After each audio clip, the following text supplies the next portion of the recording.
கர்த்தருடைய பரிசுத்த நாமத்திற்கு ஸ்தோத்திரம். இன்றைய நாளுக்கான தேவவார்த்தை அப்போஸ்தலர் 18ஆம் அதிகாரம் 9 மற்றும் 10ஆம் வசனங்கள். நீ பயப்படாமல் பேசு, மௌனமாயிராதே. நான் உன்னுடனே கூட இருக்கிறேன். உனக்கு தீங்கு செய்யும்படி ஒருவனும் உன்மேல் கைப்போடுவதில்லை.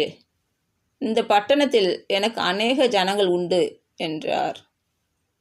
இன்று பிறந்த நாள் மற்றும் திருமண நாள் காணும் அனைவருக்கும் இயேசு கிறிஸ்துவின் நாமத்தினாலே வாழ்த்துக்கள். கர்த்தர் உங்கள் பலவீனங்களை மாற்றி உங்களுக்கு பலத்தை கட்டளையிடுவாராக. கர்த்தர் உங்களையும் உங்கள் பிள்ளைகளையும் உங்கள் பிள்ளைகளின் பிள்ளைகளையும் ஆசீர்வதிப்பாராக.